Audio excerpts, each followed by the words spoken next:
and live from the studio, kind of so to speak. I was doing some video editing here on a new series that's going to be coming out here pretty soon, and I just wanted to take that few minutes again to recognize the most important people of this channel, which is you guys, the subscribers.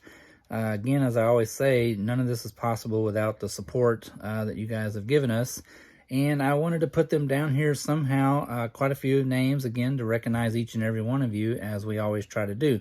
So thank y'all very much for, your time is valuable, as I always say, and for you to give a little bit of that time to this channel is just, it just means the world to me.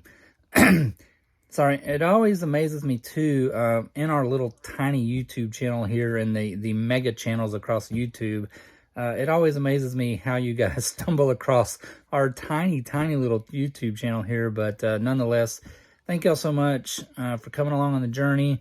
As I say, we are a very diverse channel, so we always have something going on which doesn't follow no rhyme or reason. So we try to keep something coming out every once in a while, maybe for each individual taste. And if there's anything y'all ever want to talk about or anything like that, just let us know in the comments below. I mean, we always love to talk. So thank y'all for coming along the journey. We really appreciate it. And we'll get on with the next video. See you guys soon. Yes, we finally have the country coach back after 6 long months of repairs. We are so ready for a road trip. We have our bags packed. We have the Jeep all hooked up. We are headed to Salt Lake City, Utah, and we have a long way to go.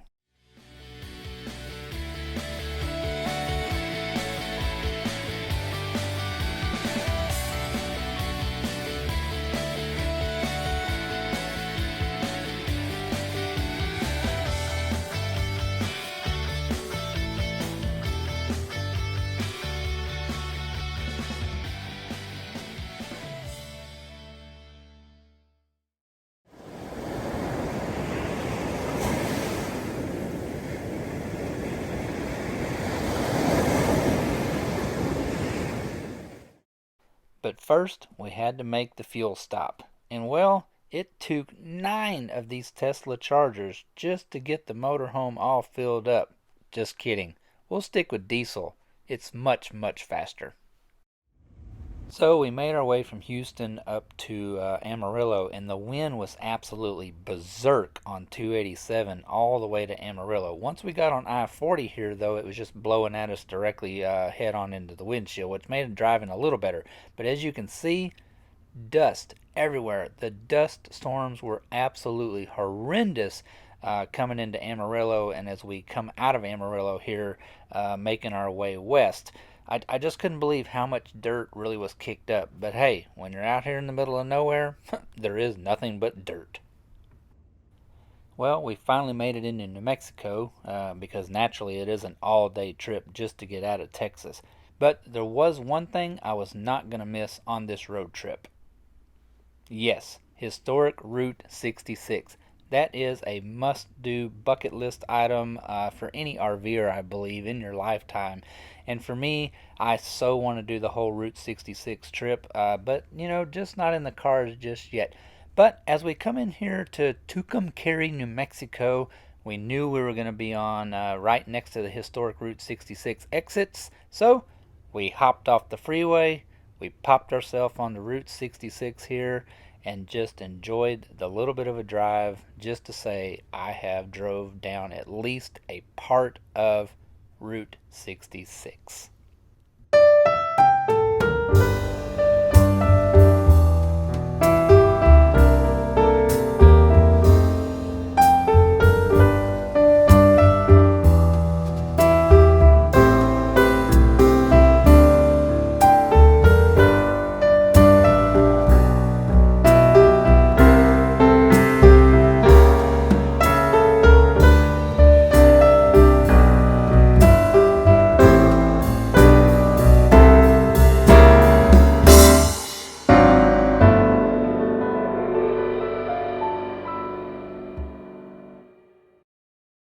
And well, just like that, it was time to hit the road again and make some tracks west. We knew we were going to be driving into some bad weather before the night was over with, so we were trying to just put down as many miles as possible as quickly as we could.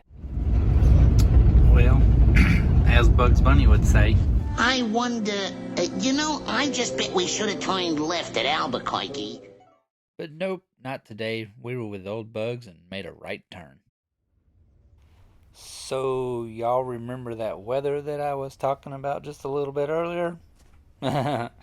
Well, there it is. Now, when we left Houston, we knew that we had a rather tight weather window for tonight that we were going to be driving into. And we were prepared. We had kind of, taken our trip along the way so that we would hit the weather kind of at a particular time. Now, I was trying to make Farmington, New Mexico for our overnight destination, but I kind of miscalculated a little bit of just how bad it was actually going to get, as you're fixing to see here in just 1 second. We're just outside of, I believe, Cuba, New Mexico. It is 39 degrees and falling. We've been kind of fighting a lot of rain off and on all day through New Mexico, but we're up in, we're about 7,000 feet up now, and it is coming down. Wow. We did not expect this. The weather was supposed to be pretty clear by the time we came through, but I don't know, apparently not. Now, it's not below freezing or anything. Everything is just wet as can be, so the roads are fine, but man, it is coming down like crazy. We're not prepared for this. We're from South Texas, so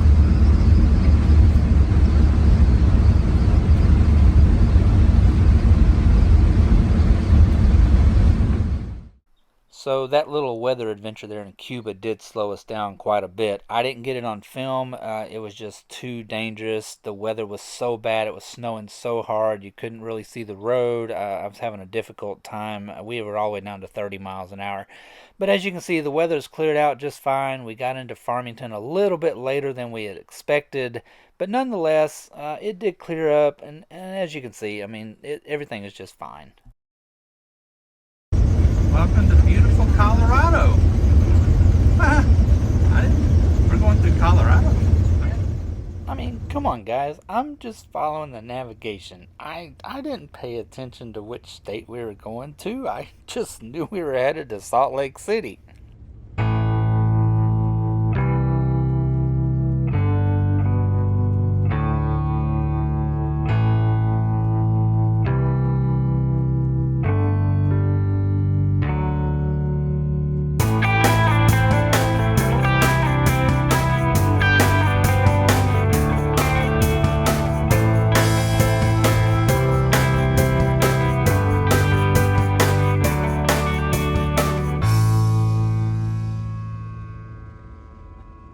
Good morning. It's a little breezy. We finally made it into Utah. We're only about, probably not even 10 minutes out of Moab. But, man, I'm regretting not being able to stop on this trip, though, in Moab. My goodness, is it beautiful. But, we're headed to Salt Lake and still got 4.5 hours or so from here to get to there. But this has just only reiterated that Moab is definitely on the bucket list. Man, the drive in here, I say things over and over and over, but it's hard to express it in words, just how beautiful it really is.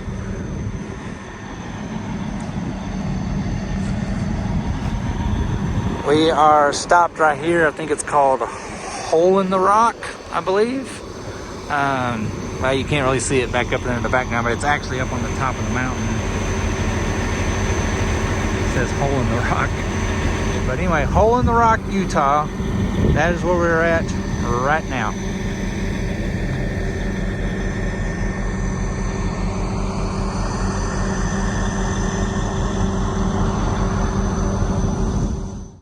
And so it is time to get back on the road yet again. We are going to be making our way in here to the town of Moab, and my goodness, it was so hard not to stop. I mean, we have the Jeep and everything with us. But as you can see, weather again is going to be hitting us. Now, this storm is just rain for us, but about 2 hours up the road, it was nothing but snow. So by the time we're going to get up there, it's already passed. It's come down here into Moab. It's just nothing but rain. But again, it passes by us, and the weather is gorgeous.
So we had finally made it to Salt Lake City, Utah. Well, actually a suburb just outside of town here in what's called South Weber, Utah. But nevertheless, it was time to put this thing in its home. We had put a lot of miles behind us, and well, I was just kind of ready to get out from behind the driver's seat of this thing for just a little bit. But nevertheless, our home for the next week is going to be Riverside RV Resort here. So we're going to get all checked in. We're going to get the coach parked, set up, get everything ready to go because our adventures in Salt Lake City, Utah have just begun. Next time on A Long, Long Way to Go. Just drove 1,400 miles because I'm at an end with my Jeep, and Mike was like, "Bring that piece of crap up here." I didn't quite say it that way. Okay. He said,